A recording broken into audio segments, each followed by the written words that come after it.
የመከላከያ ሰራዊቱ ወደ ትግራይ አዋሳኝ አካባቢዎች ከፍተኛ ቁጥር ያለው ኃይልና የጦር መሳሪያ ማስጠጋቱን ዘ ኢኮኖሚስት ትላንት ባወጣው ዘገባ ምንጮቹን ጠቅሶ ዘገበ። አብይ ለመጀመሪያ ጊዜ በትግራይ ህዝብ ላይ ዘግናኝ ወንጀሎች መፈጸማቸውን በአደባባይ አምነዋል ሲሉ ታዋቂው ፖለቲከኛና አክቲቪስት ተናግረዋል። በሚኖረን ቆይታ ሙሉ መረጃውን ታደምጡታላችሁ።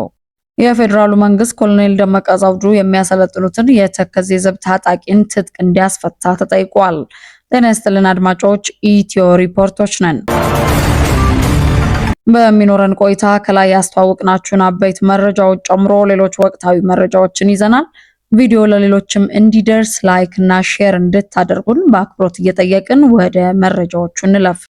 ጠቅላይ ሚኒስትር አብይ አህመድ በሰሞኑ የፓርላማ ውሏቸው የትግራይ ህዝብ ከፖለቲካ መድረክነት ወደ ተዋናይነት መቀየር አለበት፣ የትግራይ ፖለቲካ ፓርቲዎችም ከአጃቢነት ሚና መውጣት አለባቸው በማለት ባስተላለፉት መልእክት ዙሪያ ፖለቲከኛ አቶ ገብሩ አስራት ከሪፖርተር ጋር በነበራቸው ቆይታ ተከታዩን ምላሽ ሰጥተዋል። እኔ የማነሳው ነገር አለ።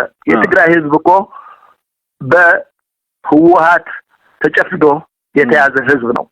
ነፃነቱ ያላረጋገጠ ገና ነፃነቱ በሚገባ ያላረጋገጠ ህዝብ ተዋናይ ይሆናል የሚል እምነት የለኝም። ይሄ ለትግራይ ህዝብ ብቻ ሳይሆን ለኢትዮጵያ ህዝብ ጭምር የምናገረው ነው። ህዝብ ነፃ ሲሆን ነው በውሳኔዎች ላይ ተጽዕኖ ማሳደር የሚቻለው። መድረኮች መሳተፍ ፍላጎት አለው ህዝቡ። ግን ደግሞ ይሄ ቀናው ቀለል አድርጎ የማየት ነገር አያለው። ምክንያቱም ህወሓቶች ህዝቡን እስከ ቀበሌ እስከ እስከ ጎጥ ሄደው ተቆጣጥረውታል። በኃይል በብረትም ጭምር ነው እንጂ ያደረጋቸው ሙከራዎች በጣም በርካታ ናቸው። አሁን ብቻ ሳይሆን ቀደም ብሎ ህዝቡ ነፃነትን ፈልጋለሁ መብቴን አስጠብቃለሁ ብሎ ከህወሓት ለመላቀቅ ያደረገው ትግል መናቅ መስሎ ይታየኛል። ስለምን ነገታቸው ያሉ አሳይቷል እኮ ህዝቡ እኮ መስክሯል እኮ ወጥቶ በነቂስ ሰልፍ ወጥቷል። ሰሜን ላይ ለሰልፍ ወጥቷል። አድግራት ላይ፣ ዳጋ ሐሙስ ላይ፣ መቀሌ ላይ፣ ራያ ላይ ሁሉም ቦታዎች ሰልፍ ወጥቶ ነፃነት እንፈልጋለን መብታችን ይከበርልን ብሎ ወጥቷል ተናግረዋል። ስለዚህ ይሄ ህዝብ ከዛ በላይ ምን ድርጅት አለው? ምን ኃይል አለው? ስለዚህ ህዝቡን መድረክ ያማይምን ተዋናይ አይደለም ብሎ መውቀስ ተበዳዩን መልሶ በተበዳይ ላይ ማፌዝ ሆኖ ነው የሚታየኝ። አንዱ ይሄ ነው። በህዝብ ተወካዮች ምክር ቤት በአማራ ክልል ባህር ዳር ከተማ የአብን ተወካይ የሆኑት ዶክተር ደሳለኝ ጫኔ በቀጣዩ ጠቅላላ ምርጫ በእጩነት ላለመቅረብ መወሰናቸውን ዛሬ ከቀትር በኋላ በማህበራዊ ትስስር ገጻቸው ባወጡት መግለጫ ላይ አስታውቀዋል። ዶክተር ደሳለኝ እጩ ላለመሆን የወሰኑት ነፃ፣ ሰላማዊና ፍትሃዊ ምርጫ ለማካሄድ የሚያስችል ምቹ መደላድል እንደሌለ በማመንና በህዝብ ተወካዮች ምክር ቤት ተጨማሪ 5 ዓመታት በመቆየት ለህዝብ የሚያበረክቱት የረባ ጥቅም እንደማይኖር በመረዳት መሆኑን ገልጸዋል። ለቀጣዩ ምርጫ በእጩነት መመዝገብ አለመመዝገባቸውን መራጮች፣ ደጋፊዎቻቸውና መገናኛ ብዙሃን በተደጋጋሚ ሲጠይቋቸው እንደቆዩ ዶክተር ደሳለኝ ጠቅሰዋል። አንዳንድ ፓርቲዎች ባህር ዳር ወይም አዲስ አበባ በእጩነት እንዲቀርቡ እድሉን ሰጥቷቸው እንደነበር የጠቀሱት የፓርላማ አባሉ እጩ መሆን ብፈልግ በግል እጩ የመሆን አማራጭም ነበረኝ ብለዋል። አብይ አህመድ በትግራይ ላይ የሰጡት የእምነት ቃል ተጠያቂነትን ለሌላ አካል አሳልፎ መስጠት አይቻልም ሲሉ ታዋቂው ፖለቲከኛና አክቲቪስት ጀዋር መሐመድ ተናገሩ። ፖለቲከኛው አያይዘውም አብይ አህመድ በቅርቡ በፓርላማ ባደረጉት ንግግር ላይ የትግራይን ያልዳኑ ቁስሎች በድጋሚ ከፍተዋል ያሉ ሲሆን ለመጀመሪያ ጊዜም በትግራይ ህዝብ ላይ ዘግናኝ ወንጀሎች መፈጸማቸውን በአደባባይ አምነዋል ብለዋል። ነገር ግን ኃላፊነት ከመውሰድ ይልቅ ጥፋቱን በሙሉ በኤርትራ ወታደሮች ላይ ደፍድፈዋል።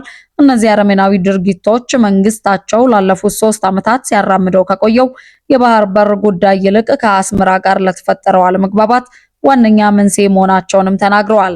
ብዙዎች እነዚህን የይገባኛል ጥያቄ ትክክለኛነትና ቅንነት መጠራጠራቸው ተገቢ ነው። ነገር ግን የአብይን የእምነት ቃል ማብራሪያና ጥፋትን የማላከክ ሙከራዎች እንዳለ ብንቀበላቸው እንኳን ዋናው ጥያቄ አሁንም አልተመለሰም ያሉት አክቲቪስት ጀዋር በትግራይ ሲቪሎች ላይ የጅምላ ጭፍጨፋ መፈጸሙን መናገራቸው ይህ ቀላል የእምነት ቃል አይደለም። ሆኖም እውቅና መስጠት ብቻውን ወሳኝ የሆነውን የጥፋተኝነት ጥያቄ አይፈታውም። የአብይ ንግግር መንግስታቸው ለረጅም ጊዜ ሲክደው የነበረውን አንድ ጉዳይ ለመቋጨትም ይረዳል።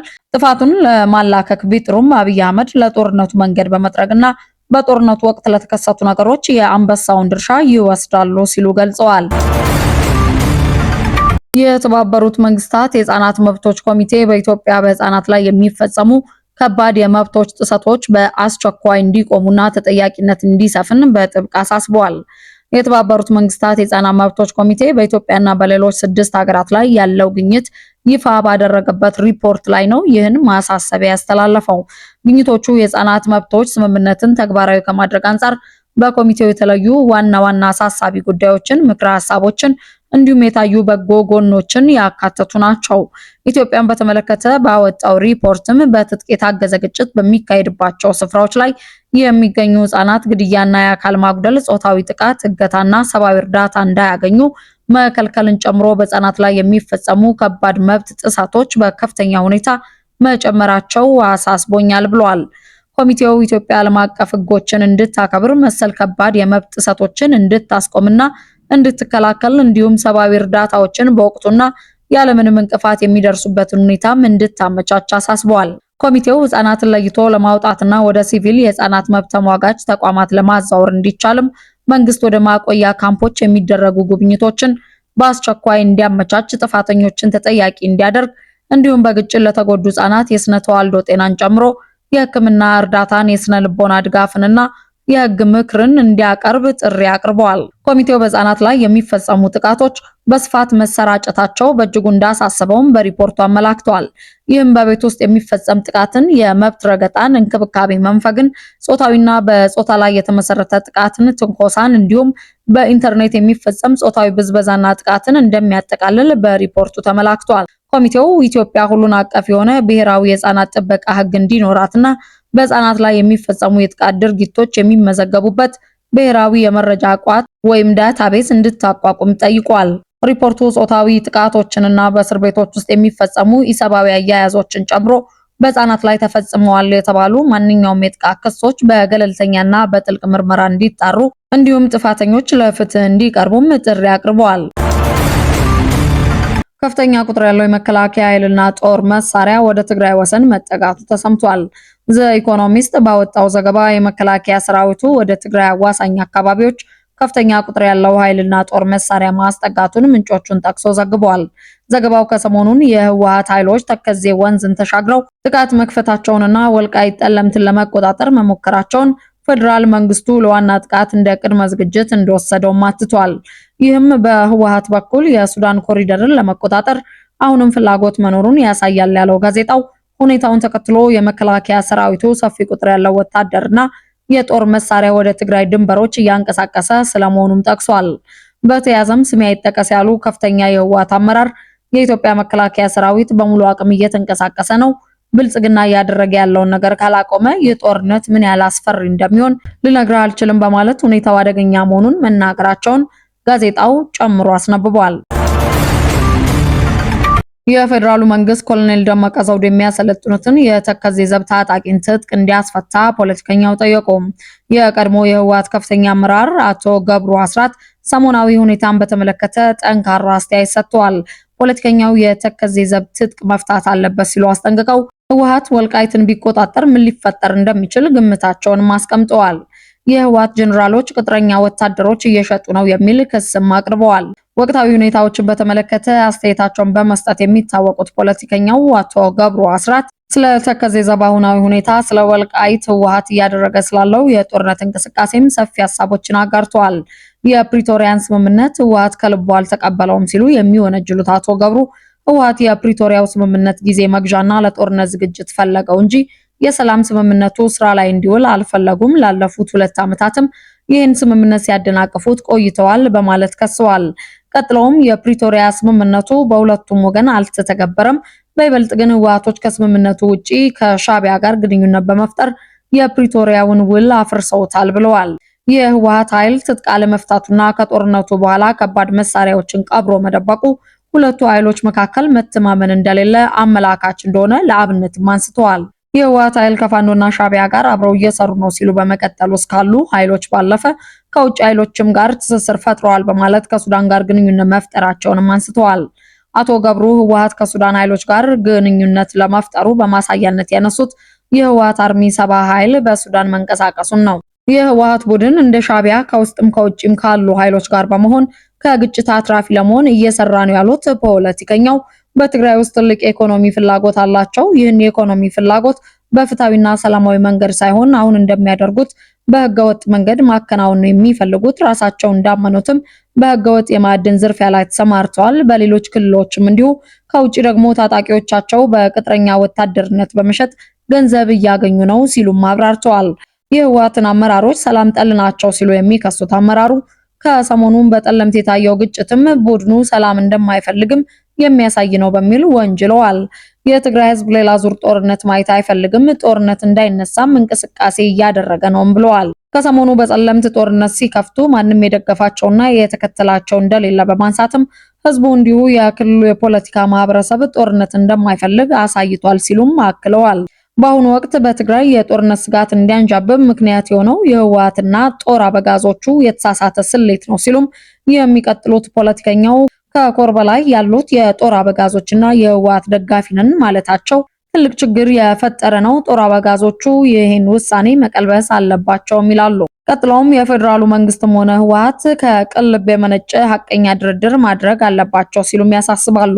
ከዚሁ ጋር አያይዘውም በወልቃይት በአሁኑ ወቅት በሺዎች የሚቆጠሩ ታጣቂዎች ማለትም የተከዜ ዘብ አባላት መሰልጠናቸውንና እየሰለጠኑ መሆኑን አስታውሰው መንግስት እርምጃ መውሰድ አለበት ብለዋል። የፌዴራሉ መንግስት ቲዲኤፍን ብቻ ሳይሆን ምዕራብ ትግራይን የተቆጣጠሩ የአማራ ታጣቂዎችንም ጭምር ትጥቅ ማስፈታት አለበት ሲሉ ወደ ወልቃይት ጠንካራ መልእክት ተልከዋል። እስቲ እንበልና ህወሓት በለስ ቀንቶት ወልቃይትን ተቆጣጠረን በል። ሰላም ሊያስጠብቅ ይችላል? ፈጽሞ አይችልም። በጦርነት አካባቢው መቆጣጠር ቢችሉ እንኳን ዘላቂ ሰላምና ደህንነት ሊያስጠብቁ አይችሉም። ነገ ላይ ነገሮች ሊገለባበጡ ይችላሉ። በጦርነት አካባቢ መቆጣጠር ለነገ ግጭት የሚጋብዝ ነው ሲሉም አክለዋል። መንግስት የታሰሩ ፋኖዎች ከስር እንዲፈቱ በገባው ስምምነት መሰረት ትግበራውን እየጠበቁ መሆናቸውን የአማራ ፋኖ ህዝባዊ ድርጅት አፋድ አመራር የነበሩት መቶ አለቃ ማስረሻ ሰጤ ገለጹ። በአማራ ክልል የትጥቅ ትግል ሲያደርጉ ቆይተው በቅርቡ ወደ ሰላማዊ ፖለቲካ ትግል መግባታቸውን የተናገሩት የአፋድ አመራሮች 17 አጀንዳዎችን ለኢትዮጵያ ሀገራዊ ምክክር ኮሚሽን ማቅረባቸውንም አስታውቀዋል። የአፋድ አመራሮች አጀንዳዎቹን ለሀገራዊ ምክክር ኮሚሽን ያስረከቡት ከኮሚሽኑ ኮሚሽነሮች ጋር ሐሙስ ጥር 28 ቀን 2018 በአዲስ አበባ ካካሄዱት ውይይት በኋላ ነው። ከአመራሮቹ መካከል ባለፈው ዳር ወር መጨረሻ አፋድን ወክለው ከአማራ ክልል መንግስት ጋር የሰላም ስምምነት መፈራረማቸውን ያስታወቁት መቶ አለቃ ማስረሻ ይገኙበታል። መቶ አለቃ ማስረሻ አፋድን ወክለው የሰላም ስምምነት መፈራረማቸው ቢገለጽም የድርጅቱ መሪ የሆኑት አቶ እስክንድር ነጋ ግን ግለሰቡ አስቀድመው ከድርጅቱ አመራርነታቸው መታገዳቸውን ማስታወቃቸው አይዘነጋም። አፋድ በጉዳዩ ላይ ባወጣው መግለጫም መቶ አለቃ ማስረሻን እንዳልወከላቸው መግለጹም ይታወሳል። በአጀንዳው ርክክብ ስነ ስርዓት ላይ ከጋዜጠኞች ለቀረቡላቸው ጥያቄዎች ምላሽ የሰጡት መቶ አለቃ ማስረሻ ከአማራ ክልል መንግስት ጋር ስምምነት ከተደረሰባቸው ጉዳዮች መካከል በእስር ላይ ያሉ የፋኖ ታጣቂዎችን መፍታት የሚለው አንዱ እንደነበር ተናግረዋል። በዚህ ስምምነት መሰረትም የታሰሩ ፋኖች ከስር እንዲለቀቁ እየጠበቅን ነው ሲሉም አክለዋል። መቶ አለቃ ማስረሻና አጋሮቻቸው ወደ ትጥቅ ትግል እንዲገቡ ያደረጓቸው ጥያቄዎች በሰላማዊ መንገድ ስለመመለሳቸው በምን እርግጠኛ ሆነው ወደ ስምምነት እንደመጡ ለቀረበላቸው ጥያቄም የአማራ ህዝብ እየደረሰበት ያለውን በደል በመቃወም ከ3 ዓመት በፊት ወደ ትጥቅ ትግል መግባታቸውን የገለጹት መቶ አለቃ ማስረሻ ያነሷቸውን ጥያቄዎች በድርድር ለማስመለስ ሰላማዊ አማራጮችን ለመከተል ወስነናል ብለዋል። ከጥያቄዎቻችን መካከልም አንዱ የሆነው በቋንቋ ላይ የተመሰረተው የሀገሪቱ ህገ መንግስት እንዲሻሻል የሚለው ዋነኛው ነው ያሉት የአፋሕድ አመራሩ፣ ነገር ግን ይህና መሰል ጥያቄዎች ጊዜና ሂደቶች የሚጠይቁ መሆናቸውን አስረድተዋል። የትግል መንገድ ቀየርን እንጂ ትግሉ ይቀጥላል ሲሉም በሰላማዊ አማራጭም ቢሆን ጥያቄያቸውን ከማቅረብ እንደማይቦዝኑም አብራርተዋል። የሰላማዊ የትግል አማራጭን በመከተል በዚህ ወር መጀመሪያ ላይ ትጥቅ መፍታታቸውን የገለጹት የአፋሕድ ምክትል ሊቀመንበር የነበሩት ኮሎኔል ፈንታውን ሞሃባ በበኩላቸው የአማራ ህዝብ ጥያቄዎች በሰላም ስምምነቱ መሰረት በሰላማዊ መንገድ ይፈታሉ ብለው እንደሚያምኑም ተናግረዋል። በሰላም ስምምነቱ መሰረት ጥያቄዎቹ ካልተፈቱ ምን አካሄድ እንደሚከተሉ የተጠየቁት ኮሎኔል ፈንታውን አማራጩን አሁን ላይ ተውኖ መናገር እንደማይቻል ገልጸዋል። የመን የኤርትራና የሶማሊያ ፑንትላንድ ከፊል ራስ ገዝ ጸጥታ ኃይሎች በቀይ ባህርና ኤደን ባህረ ሰላጤ ላይ አሳ በሚያሰግሩ የየመን ዜጎች ላይ ጥቃት እንደሚፈጽሙና አግተው እንደሚይዙ በመግለጽ ከሳለች። የየመን ግብርና ሚኒስቴር የኤርትራ ኃይሎች በየመን የባህር ወሰን ላይ ጥቃት ፈጽመው የመናውያን አሳ አጥማጆችን እንደገደሉ እንዳቆሰሉና በርካቶችን አግተው እንደወሰዱ መግለጹን የሶማሊያ የዜና ምንጮች ዘግበዋል።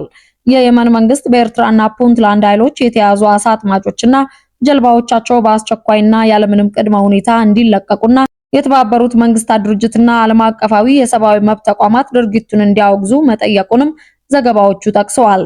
የኤርትራና ፑንትላንድ ባለስልጣን በአሳ አጥማጆቹ ላይ ጥቃት የፈጸሙ አካላትን በሕግ ተጠያቂ እንዲያደርጉም የመን ጠይቃለች ተብሏል።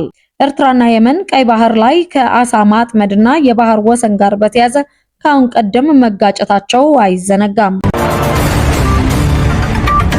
የታንዛኒያ መንግስት ከፕሬዝዳንታዊ የምርጫ ቀውስና የሰብአዊ መብት ጥሰት ጋር በተያያዘ የጎደፈ ስሙን ለማደስ በምዕራብ ሀገራት ከፍተኛ የዲፕሎማሲ ዘመቻ ጀምሯል። በዚሁ ሳቢያ የፕሬዝዳንት ዶናልድ ትራምፕ አስተዳደር ከታንዛኒያ ጋር ያለውን ግንኙነት እንደገና እንደሚፈትሽ መግለጹን ተከትሎም የፕሬዝዳንት ሳሚያ ሱሉሁ መንግስት ከአሜሪካ ጋር ያለውን ግንኙነት ለማሻሻል $1 ሚሊዮን አንድ የአሜሪካ የህዝብ ግንኙነት ኩባንያ መቅጠሩን ዘኢስት አፍሪካን ዘግቧል። የአውሮፓ ህብረትም የሀገሪቱ የጸጥታ ኃይሎች በሰላማዊ ተቃዋሚዎች ላይ መጠነ ሰፊ የእመቃ እርምጃ ወስደዋል በሚል ለታንዛኒያ የሚሰጠውን የገንዘብ ድጋፍ እንዲያቋርጥ በቀረበለት የውሳኔ ሀሳብ ላይ በቀጣዮቹ ሳምንታት ድምጽ ይሰጣል ተብሎም ይጠበቃል።